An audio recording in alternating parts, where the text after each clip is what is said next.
En el Evangelio de Juan, capítulo 8, versículos 1 al 11, encontramos la historia de una mujer que fue sorprendida en el acto mismo de adulterio. Unos escribas y fariseos sorprendieron a esta mujer, al menos eso dijeron ellos, y lo llevaron ante Jesús. Lo extraño es que solo llevaron a la mujer y no al hombre, porque para cometer adulterio se necesitan dos personas, ¿no es cierto? Tal parece que estos religiosos lo único que querían era probar a Jesús. Esos religiosos persiguieron a Jesús a lo largo de todo su ministerio, y no porque les interesaran sus enseñanzas, sino para ponerlo a prueba con preguntas malintencionadas, con el fin de tener de qué acusarle. En esta ocasión fueron groseros porque interrumpieron la enseñanza que Jesús estaba dando en ese momento en el templo. Le arrojaron a la mujer a los pies, le citaron la ley de Moisés que decía que todo adúltero debía morir, Levítico 20:10. Así es que retaron a Jesucristo diciéndole: tú pues, ¿qué dices? Ellos querían que Cristo dijera algo que pudieran usar en su contra. Y realmente era una pregunta malintencionada, una pregunta tramposa. Porque si Jesús decía, déjenla ir, entonces hubiera parecido que violaba la ley de Moisés. Por el contrario, si decía, apedréenla, hubiera parecido muy severo, quebrantando la ley romana vigente en ese momento. Porque los romanos habían quitado a los judíos el derecho de ejecutar gente por motivos religiosos. Así es que cualquiera de estas dos respuestas que hubiera dado Jesús hubiera sido usado en su contra, hubieran sido acusado. Dejarla ir o apedrearla. ¿Cuál era la decisión? Jesús en su infinita sabiduría no dijo qué hacer con la mujer, porque una respuesta, como ya lo comenté, hubiera violado la ley de Moisés y la otra, la ley romana. Pero Jesús tampoco dijo que la ley de Moisés estaba mal, tampoco dijo que la ley romana estaba mal. No dijo eso. En cambio, él se volvió en contra de quienes acusaban a esta mujer y respondió a sus preguntas tramposas diciéndoles: el de ustedes que esté sin pecado sea el primero en arrojar la piedra contra ella. Versículo 7 de Juan 8. La conciencia, o mejor dicho, el Espíritu Santo, acusó a aquellos hombres religiosos que gustaban de hallar pecado en los demás, pero no en ellos mismos. Así es que uno a uno los acusadores fueron abandonando el lugar hasta que no quedó nadie más que Jesús y la mujer. Es cierto, la ley de Moisés decía que apedrear a aquella mujer hasta su muerte hubiera sido el castigo legal por su pecado. Pero sabemos que Dios es misericordioso y paciente para con el pecador y que no quiere que ninguno se pierda y que todos procedamos al arrepentimiento. Así lo dice 2 de Pedro 3:9.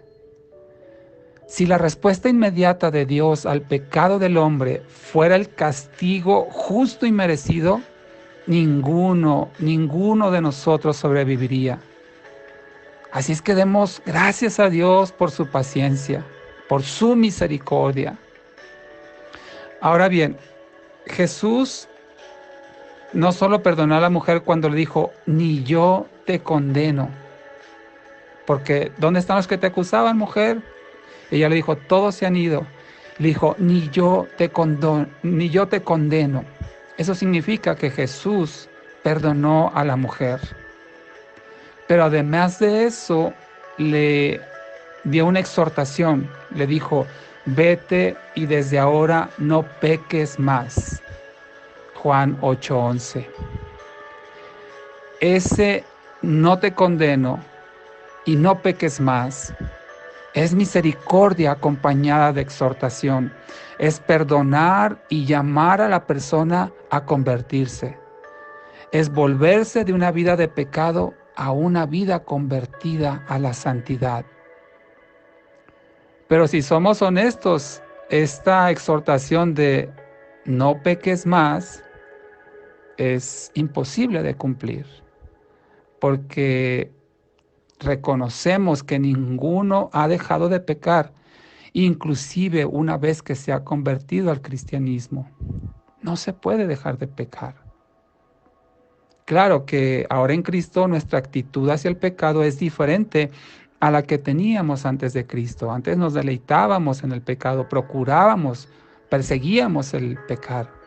Pero ahora en Cristo ya no pecamos porque sea el deseo del nuevo yo, sino por el pecado que mora en nosotros, como lo dice Romanos 7:17. Hago lo que no quiero, dice el apóstol ahí.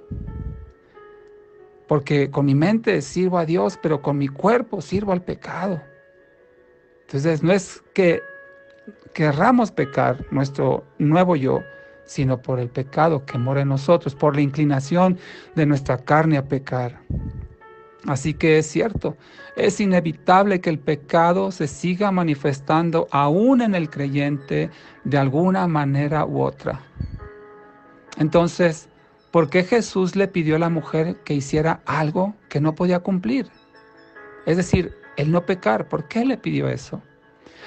Lo que Jesús estaba expresando a la mujer era que el deseo de su corazón, de Jesús, y es el deseo de Dios, y que es el mismo para todo creyente, es que no pequemos más. Es similar al deseo que Dios expresa en 2 de Pedro 3:9, donde dice que no quiere que nadie muera, sino que todos se arrepientan. Sabemos que en la práctica eso no va a suceder, que hay gente que no se arrepentirá y que va a morir, pero no deja de ser un anhelo del corazón de Dios, el que nadie muera, como lo es el que no pequemos más. Es un deseo del corazón de Dios. Dios no quiere que pequemos más, no solo porque eso le ofende, pero también por el daño que el pecado ocasiona en nosotros. El daño principal del pecado es para el creyente, ya que el pecado lo separa de Dios, como dice Isaías 59:2. El principal afectado es el pecador. Por eso es por lo que Dios odia tanto al pecado, lo aborrece porque nos ama, porque no quiere que seamos dañados por el pecado. De esta historia de la mujer que encontramos en Juan 8, del 1 al 11, también podemos extraer otra enseñanza de que el perdón de Dios y el vivir bajo su gracia, como estamos las personas en Cristo, eso no nos concede licencia para seguir pecando. No tenemos ningún permiso para infringir la ley de Dios.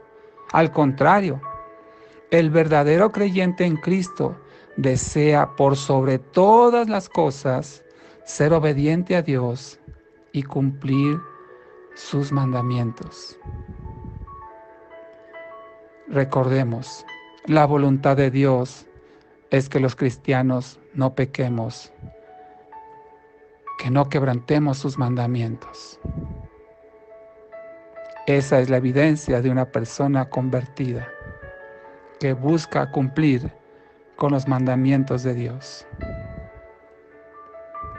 Oremos al Señor.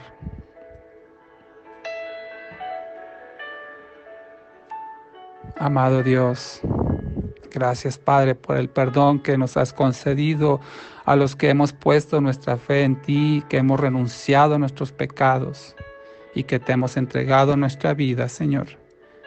Gracias por el perdón, Señor, por la gracia inmerecida, Padre. Y entendemos, Señor, que eso, ahora que estamos bajo la gracia y no bajo la ley, no significa que tenemos permiso de infringir tus leyes. No significa que tenemos permiso para violar tus mandamientos. sino todo lo contrario. Ahora que estamos en Cristo y que tu Espíritu Santo mora en nosotros, tenemos el poder que tú nos has conferido por medio de tu Espíritu Santo para cumplir con la ley y con tus mandamientos. Pero sabemos que si quebrantamos alguno de ellos, tu gracia perdonadora nos vuelve a restaurar. No queremos fallarte, Señor. No queremos ofenderte, Padre. No queremos lastimarte, Señor, pecando. Y te damos gracias, Señor, porque tú nos restauras y nos levantas nuevamente, Padre, por tu gracia y misericordia. Gracias, amado Dios, porque así como lo hiciste con esa mujer pecadora cuando la perdonaste y le dijiste, vete y no peques más, así nos dices a nosotros el deseo de tu corazón. Una vez perdonados, no deseas que pequemos más. Gracias por amarnos de esa manera, Señor. Te alabamos y te adoramos por ello. En el nombre de Jesús. Amén.